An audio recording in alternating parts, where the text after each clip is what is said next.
Goeiedag,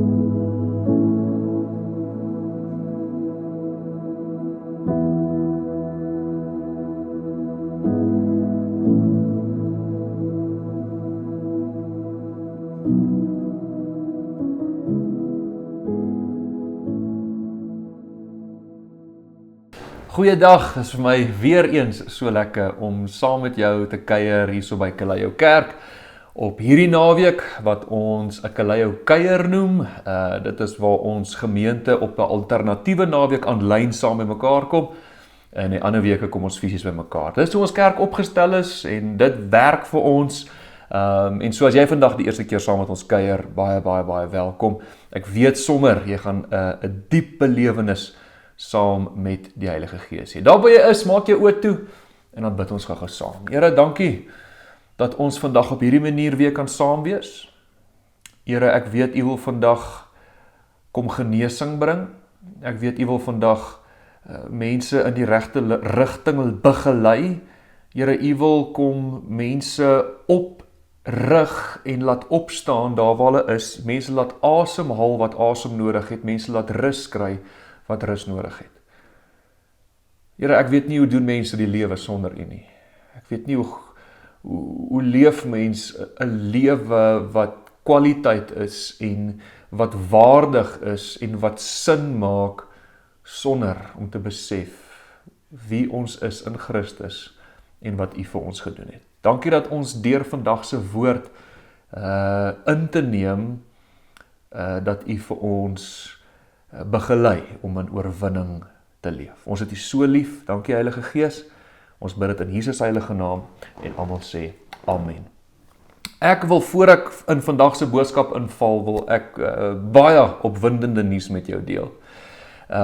Ek het so stuk aan 'n boek begin skryf, en die boek is uiteindelik nou heeltemal klaar, en is 'n boek waaroor ek baie opgewonde is. Hierdie boek gaan oor die kern van waaruit ons gemeente bestaan, en die boek se naam is Gered, Gesond, Gestuur. Julle weet, dis wat ek leef, dis wat ek elke dag aankou, dit is die roeping wat die Here vir my gegee het, om mense gered, gesond en gestuur te kry. So hierdie boek kom verduidelik wie jy is in Christus, dit kom verduidelik jou redding, maar dan gaan dit verder, soos Lukas 4 vers 18 sê, dit sê, ek het nie net gekom om goeie nuus met jou te deel oor jou redding nie, maar ek het ook gekom om die wie se harte gebreek is, te genees. En so, die grootste gedeelte van die boek fokus op gesond word. Dit is deel van Kallio se doel, se purpose, is om mense gesond te kry.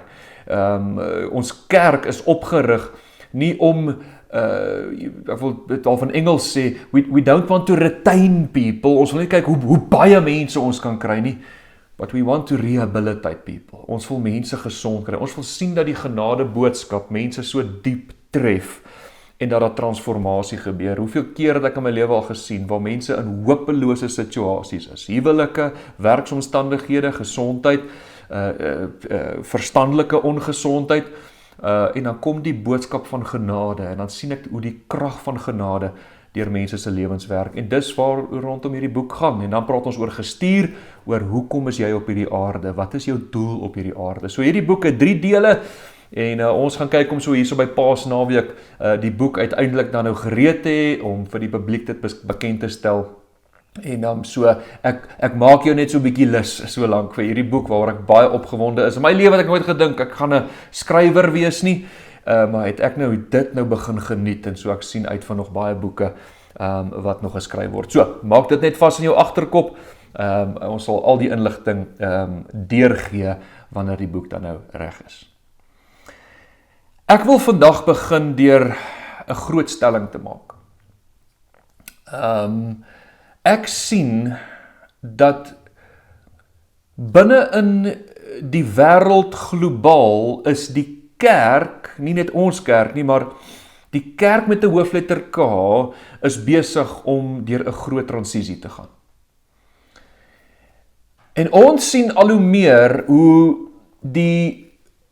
veral die jeug begin wegstap van die prosperity gospel af, wat sê dat ek gee my hart vir die Here en as ek al die regte goedjies doen en ek leef volgens al hierdie reëls en regulasies, dan sal daar prosperity op my lewe wees, dan sal daar 'n seën op my lewe wees, en ek sien al hoe meer hoe die prosperity gospel mense armer as arm laat. Omdat in sy wese is die prosperity gospel wat ons noem in die Engels covenant mixing, verbondsvermenging in die Afrikaans. Verbondsvermenging sê dat as ek, dan sal die Here. En dit is nie wat die evangelie kommunikeer. Die evangelie sê, Jesus het klaar. Daar's niks wat ek en jy meer kan doen om die gees, die guns van die Here oor ons lewens te kry, of te laat beter manifesteer, of dat ons beter bereik, sodat hy groter guns op ons lewens het nie. En ek wil vir jou regtig jammer sê, dat die prosperity gospel dalk so 'n groot effek op jou lewe ook gehad het, want in kern, nou dat daar nie goed gebeur nie, glo jy wel, ek's nie goed genoeg nie, die Here sien my nie raak nie, ek leef nie reg genoeg nie, ek doen nie reg genoeg nie, en dit laat mense arm geestelik. En daarom sien ons mense wat begin wegbeweeg van die algemene uitdrukking van kerk, die skerms en die worship bands en die ligte en die rook en ons sien eintlik in kerk dat daar 'n groot beweging terug na Rooms-Katolieke manier van doen is. En dit is vir my tragies, want dit is nou van die een pendulum, so ons nou weer heel na die ander pendulum. Want ek wil dit baie duidelik maak, Rooms-Katolieke manier van Christendom uitleef is nie Bybels akkuraat nie, want Maria kan nie vir ons 'n middelaar wees tussen ons en Jesus nie. Jesus sê, ek is die weg, ek is die waarheid, ek is die lewe. Daar's niemand kom by die Vader as dit nie deur my is nie. En so ons moet raak sien, dit gaan oor Jesus en net Jesus. Maar wat ek wel hier moet raak sien, is dat daar 'n swaai gebeur, dat mense wegtree van die entertainment en van die smoke in die mirrors en die prosperity gospel af, wat 'n goeie ding is, maar nou val hulle weer oor terug na diep godsdienstigheid toe. En ek wil dit baie duidelik maak, en ek wil 'n brawe stelling maak, is dat Kaleo funksioneer nie op hierdie extremes nie, maar hier waar Jesus in die middel is, om te verstaan wie hy is in Christus, in sy afgehandelde werk, en wat die woord kommunikeer. En dit is die punt wat ek wil maak, is mense kom daarom weer terug woord toe, Bybel toe, om hulle inligting te kry, en lewe nie meer op tweedehandse inligting nie, maar mense wil begin self die woord inneem, en dit is my wonderlik. Dit beteken die oes is ryp, dit beteken die mense se ore is oop, en nou het ons 'n geleentheid om woord te kommunikeer, en dis vir ons 'n waarde by Kaleo. Ons fokus op die woord van God, Jesus Christus, en wat sy Bybel, sy skrif van hom kommunikeer, en dit bring transformasie in mense se lewens. Ek is baie passievol hieroor, om dat jy nie met tweedehandse inligting leef nie, maar dat jy self die openbaring kry, wat Jesus aan jou wil openbaar. Nou, wat vir my belangrik is dat jy moet weet, ons sal altyd woord gefokus wees. Ek gaan nie my eie opinies en my eie goedjies jou begelei rondom dit nie. Ek vertrou die Heilige Gees, dat soos ons die woord saam lees, kom openbaar hy in elke seisoen wat nodig is vir ons om te hoor. En daarom is ons in die boek Handelinge, of in die brief Handelinge. En ek wil vandag saam, dat jy jou Bybel daar oopmaak, jy kan die vorige preke gaan kyk, ons het nou van Handelinge 1 af tot nou toe het ons het saam deurgewerk, maar vandag wil ek fokus op 2 hoofstukke, Handelinge 6 en Handelinge 7, en so ons gaan 2 groot konsepte vandag met mekaar deurwerk. En so, sit jou dinkweekie op, sit jou fokusweekie op, daar's 'n groot stuk woord wat die Here vandag vir jou wil vasmaak, en kom ons doen dit dan so. Kom ons trek weg met Handelinge 6. Ek wil fokus op die eerste gedeelte van Handelinge 6, waar ons raak sien dat die Gees is nou uitgestort, die Gees funksioneer nou in die apostels, hulle begin wonderwerke doen, maar meer as dit begin die kerk teen 'n eksponensiële pas groei. Daar kom verskriklike groot groep mense nou tot redding, tot geloof in Jesus Christus. Dit is vir my so ongelooflik in Handelinge 6, dat selfs die priesterhoofde begin raak sien wat gebeur, die woord word gekommunikeer, mense word gesond, mense word gestuur, en die kerk groei geweldig baie vinnig. Nou kom die apostels agter, hoor Jesusie, om hierdie mense te fasiliteer is 'n massiewe job. Ons gaan met 'n plan moet opkom, sê die apostels, dat ons kan nie meer al ons energie daarop laat funksioneer nie, en hulle kom met 'n plan op, en ek gaan dit vir jou lees, Handelinge 2, hy sê die 12 apostels roep toe al die gelowiges bymekaar en sê vir hulle, dit is nie reg dat ons die verkondiging van die woord van God verwaarloos om die versorging te kan behartig nie. Nou broers, soek 7 mans onder julle uit wat daarvoor bekend is dat hulle vol van die Gees is en wysheid het, sodat ons hulle vir hierdie taak kan aanstel. Ons sal dan al ons aandag aan gebed en die bediening van die woord bly gee. Nou ek wil dieselfde vandag vir jou sê is, ek as pastoor, leier van hierdie gemeente, my fokus sien ek uit 'n Bybelse perspektief moet die verkondiging van die evangelie van God wees. En wanneer ek dan in hierdie seisoen, soos wat ons gemeente eksponensieel groei, wanneer ek te veel betrokke raak in die versorging van die gemeente, dan gaan ek die woord van God verwaarloos. En ek wil jou vra, Kaleyo, om my asseblief hierdie geleentheid te gee, om dit my primêre fokus te maak. Dit is waar volgens die Here my kom oprig het, en my ook verantwoordelik voor gaan hou. En so daarom kan ek nie al die versorging in die gemeente doen nie. Dit sal my vernietig, dit sal my gesin vernietig, en dan gaan ek die woord van God verwaarloos. En daarom het die Here ons begelei by Kaleyo Kerk om mense op te rig binne ons gemeente, wat hulle hand opsteek, mense wat ek goedkeur as pastoor, wat ek weet vol van die Heilige Gees is en vol van wysheid is, om saam met my die versorging te doen van die gemeente. En jy kan dit op ons webtuiste gaan sien, en jy sal sien, as jy daar klik, raak betrokke, dan is daar 'n core team, en dis mense wie ek weet, kinders van die Here is, gelowiges is, al 'n lang paadjie saam met die Here stap, maar meer as dit, hulle het 'n liefde vir mense. En hierdie mense is jy meer as welkom om te kontak, om 'n koffie saam hulle te gaan drink. Vir my om deel te wees van Kaleyo Kerk, moet iemand weet wat in jou lewe aangaan. Ek wil nie, jy moet elke week daar kom sit, en niemand moet weet wat jou naam, en niemand moet weet wat in jou lewe aangaan nie. Dis hoekom hierdie mense daar is, om jou storie te hoor. Nou, net 'n paar boundaries. Hierdie mense is daar om vir jou lief te wees, maar hulle is nie daar om jou beraader te wees nie. As jy berading nodig het, en hierdie mense kom agter dat jy berading nodig het, sal hulle dit na ons toe verwys, en ons sal vir jou verwys na 'n beraader toe. Hierdie mense is net hier, 1, om jou lief te hê, 2, om jou te vertel van wat Kaleyo se visie en missie is, en nommer 3, om jou deel te maak van die gemeenskap van ons gelowiges. Dit is hulle werk, en hulle help my met die versorging. Hulle gaan vir jou bid, hulle gaan vir jou lief wees, hulle gaan jou ondersteun, en dit is wonderlik. Ons doen dit so, omdat ons sien dit werk uit 'n Bybelse perspektief uit. Ek wou dit net vir jou noem, dat jy verstaan hoe werk dit in terme van versorging van ons gemeente. Die tweede ding wat ek vir jou wil noem is, baie mense kom vra vir my, oor die groeplewe, selgroepe, het julle selgroepe? En die antwoord is ja, ons het selgroepe.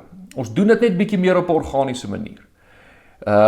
Ek wil sien dat mense, selgroepe, as jy 'n behoefte daarvoor het, kom gee jou naam vir ons, en ons gaan vir jou help om 'n selgroep van jou eie te stig. Dan wil ek jou nooi om vir 'n seisoen hierdie preke, hierdie alternatiewe week, noem ons Kaleyo Kuiers, en om hierdie dienste saam te kyk, en dan kan ek jou oprig om net vir 'n oomblik mense saam met jou te hê, waar julle mekaar kan bedien, die woord van die dag kan bespreek, mekaar lief hê, en op daai manier kan ons dan in groepe funksioneer. Dit is vir my belangrik, dat dit so gebeur. So, as jy op jou hart voel, oor ek wil 'n groep lei, ek sien kans daarvoor, asseblief, maak kontak met ons en ons wil graag vir jou help om dit op te rig, maar ek wil jou vra om dit elke tweede week te doen, dis 'n gesonde ritme, en om hierdie dienste saam te kyk en dit te bespreek, en dan vat ons dit van daar af om te sien hoe ons groepe groei. So, dit is hoe ons funksioneer, net 'n praktiese manier, hoe ons dit dan doen. Ek wil land met hierdie woord, as ek oorspring na Handelinge 7 toe. Dis vir my waar ek vandag wil by uitkom. Wanneer hulle in Handelinge 6 klomp mense kies, hierdie 7, kom ons noem hulle ouderlinge, om te help die gemeente te versorg, dan sien ons 'n ou vir die eerste keer met die naam Stefanus. En ek wil hierdie diens land, die te vertel van Stefanus. Stefanus sê hulle was vol van die Gees. Hy was lief vir mense. Deur sy bediening het daar ook wonderwerke en wondertekens gebeur, en hy het, so ver as hy gegaan het hy mense gered, gesond en gestuur gekry. Die mense in die omgewing het, die Jode, nie die Christen nie, het begin om ondervraag en gesien wat hy doen, en met hom debatteer, en die doel was eintlik om hom vas te trek, dat hy besig is om buite die Joodse geloofs op te tree, en hulle doel was eintlik om te vernietig, want hulle het nie geweet wat om met hierdie persoon te doen nie. Maar die woord sê, dat hy was te vol van die Gees, en hulle kon nie met hom argumenteer nie, hulle kon niks op hom kry nie. En dan sien ons 'n situasie waar die priesters hom by mekaar trek, en met die doel om hom dood te maak, en hulle het nou enige iets nodig, want hy is besig om in hulle perspektief nou regtig die Christenskap te laat uitleef, en mense gered, gesonde, gestuur te kry, en hulle kan nie toelaat dat dit gebeur nie. En wat dan gebeur is 'n ongelooflike moment in Handelinge 7. Hulle trek hom vas, en hy weet eintlik, hulle gaan hom nou stenig. Hulle gaan hom nou doodmaak. En ons sien die heel eerste gedeelte van Handelinge 7, kom Stefanus, en hy sê, okay manne, is reg, maar laat ek gou vir julle sê, net verstaan waarmee julle besig is. En dan verduidelik hy vir hulle, deur 'n hele lang stuk, om hulle geskiedenis vir hulle op te noem. Hy kom en sê, hoorie, ek weet presies wie julle is, ek weet presies waar julle vandaan kom, ek weet presies waar ons as Jode vandaan kom, want hy was 'n oorspronklike Jood gewees, en hy noem al hulle geskiedenis op, hy noem al hulle foute op, hy noem al hulle hardkoppigheid op, hy noem alles op, hoe die Here kom oor en oor en oor, en hy stuur profete, en hy sê, draai weg van julle ou lewe af, kom terug na my toe, kom volg die wet, soos in die Joodse konteks, en hy sê, julle het hulle almal doodgemaak, julle het hulle almal uitgewis, dis julle foute, dis hoe hardkoppig julle is, ek sien wie julle is. En dan land hy om te sê, en julle het selfs ons redder, die regverdige een, het julle ook gaan staan en doodmaak. Jy kan die woede, jy kan die frustrasie, jy kan die seer in sy stem optel, soos wat hy hierdie aan hulle kommunikeer. En dan kom daar 'n moment, waar nadat hy hierdie vir hulle alles opgenoem het, alles wat hulle verkeerd doen, dan sê die woord, Handelinge 7 vers 54, toe die lede van die Joodse raad het hoor, het hulle woede op hulle tande gekners. Maar Stefanus, vol van die Heilige Gees, het opgekyk na die hemel en die heerlikheid van God gesien, en Jesus wat aan die regterhand van God staan, kyk, het hy gesê, ek sien die hemel geopen en die seun van die mens aan die regterhand van God staan.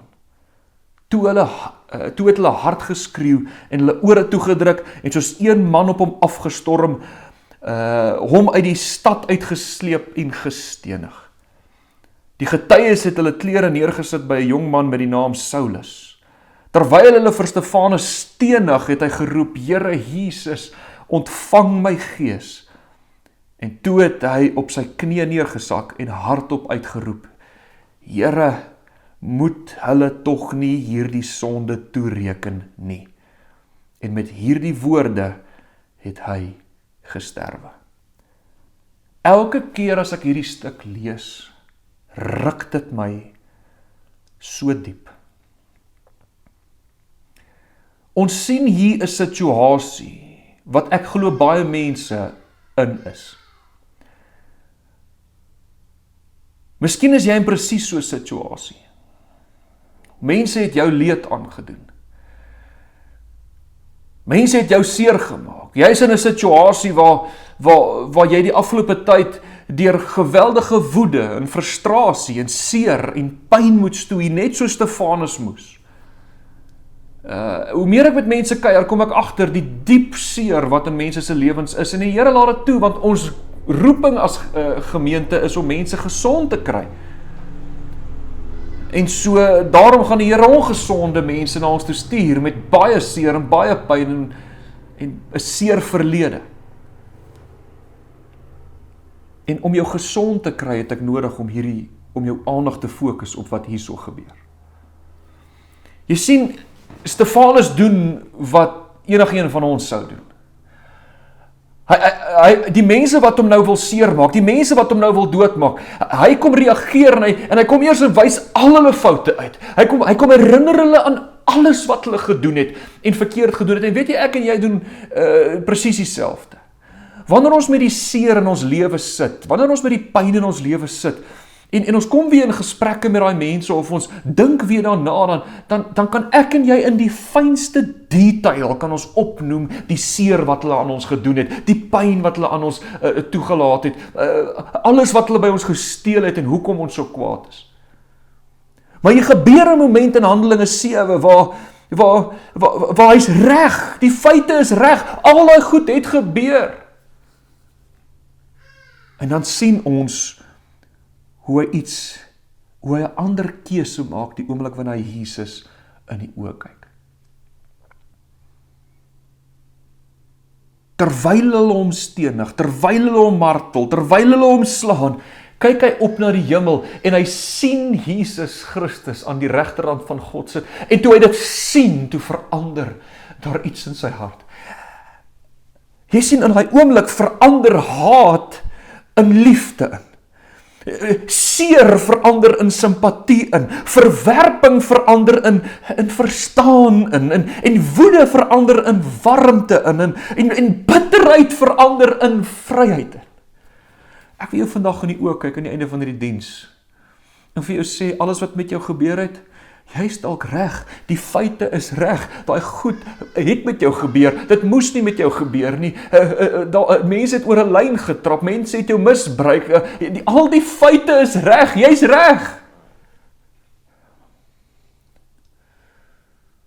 Maar hoe lank nog gaan jy met hierdie regte feite sit? Want regte feite maak nie gesond.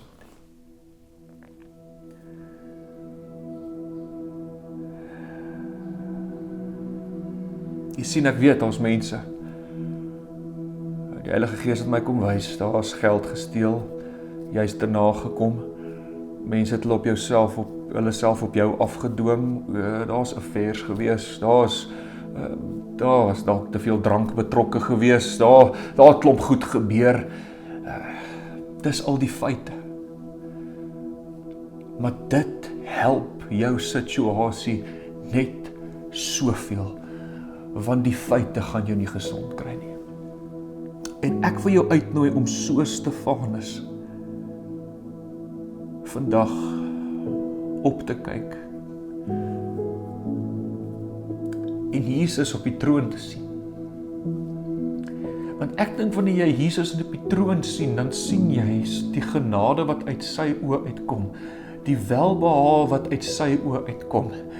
En jy sien, daar's goed wat ek en jy ook aangevang het. Jy sien, daar's plekke waar ons ook kort gekom het. Jy sien, daar's plekke waar ek en jy ook nie die standaard meegemaak het nie. Daar's plekke waar ek en jy ook droog gemaak het. Daar's plekke waar ek en jy ook op webtuistes was waar ons nie moes wees nie. Daar's plekke waar ons nie ons vrouens reg hanteer het nie. Daar's plekke waar ek en jy stil gebly het toe ons moes gepraat het. Daar's plekke waar ons nie opgedaag het vir wanneer mense ons nodig. Ek en jy het ook kort gekom wanneer ons opkyk na die Here toe. En toe sien hom aan die regterhand van God sit, dan kyk hy met genade oë. En weet jy, iemand vertel my eendag, jy sien, dis die kern van vandag wat ek jou wil by uitkry, is 2 woordjies, vergifnis vir ander en vergifnis vir jouself. Jou pa was dalk nie vir jou daar, soos wat jy dit nodig gehad het nie. Hy het droog gemaak, hy het goed gesê wat hy nie moes nie. Jou ma, jou broer, jou vriend, wat ook al dit mag wees. Die feite is dalk reg. Maar weet jy waar kom ek en jy los? Waar kan ons dit laat gaan as ons sien? Ja, Jesus het nie wraak teen ons kom neem nie. Hy het die wraak op homself gevat, die wraak van God op homself gevat, en dit nie aan ons toegedien nie. Jy sien in daai oomblik produseer dit 'n genade om te laat gaan. En dis wat met Stefanus gebeur. Hy sê toe hy Jesus in die oë kyk, toe sê hy, Here, help, maak hulle my dood. Jy sien in daai oomblik, sy Handelinge 6, sy gesig het geskyn van die heerlikheid. Die heerlikheid was nie daar omdat hy hulle sondes uitgewys het en al die verkeerde goed uitgewys nie. Die heerlikheid was daar omdat hy in daai oomblik gekies het om nie hulle sondes aan hulle toe te reken nie, maar om self los te maak daarvan en te sê, Here, rondom hierdie feite kan ek niks doen nie, maar ek kan dit laat gaan, omdat jy nie jou wraak teen my vasgemaak het nie. Ek weet jy wil partykeer wraak neem. Maar Jesus sê in Romeine 12:19, hy sê, moenie self wraak neem nie, geliefdes, maar laat ruimte vir oordeel van God. Want daar staan geskrywe, aan my kom die wraak toe, ek sal vergeld, sê die Here. As jy wraak neem, gaan dit niemand help nie. Dit gaan net seerder maak, ek beloof jou. Dit gaan dalk 'n oomblik van ek was reg, maar dit gaan nie jou stikkende hart gesond maak nie. Ek weet hier's huwelike wat deur baie moeilike tye gaan. Ek weet hier's ons verhouding met kinders, verhoudings met ons families.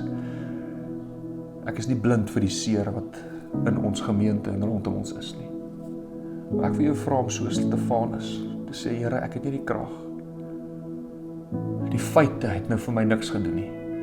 Kom begelei my deur vandag u liefde,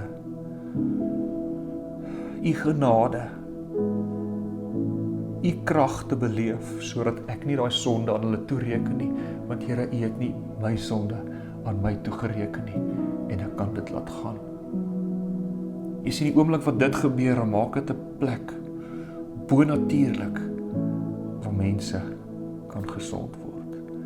Die affair kan vergewe word, die seer kan vergewe word, die geld wat gesteel is kan vergewe word.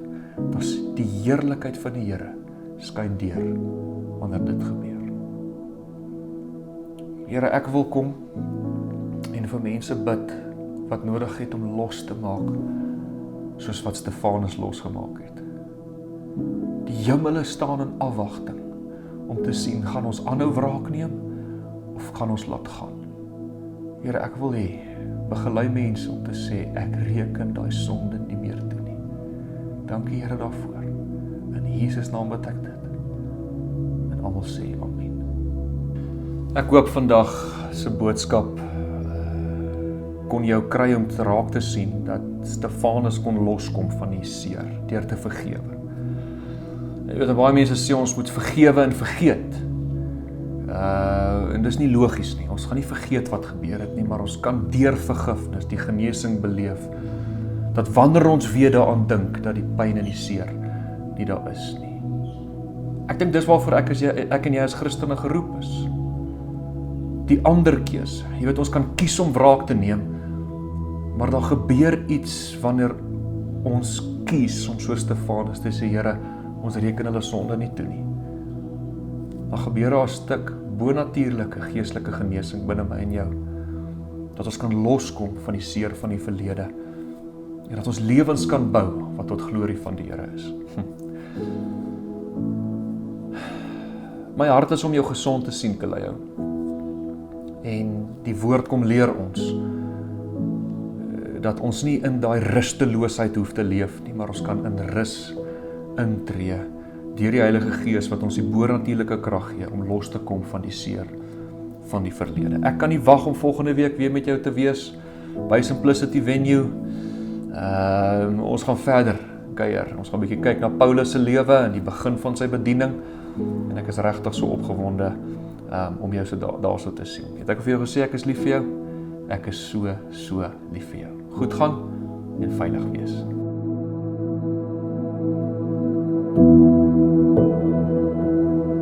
Thank you.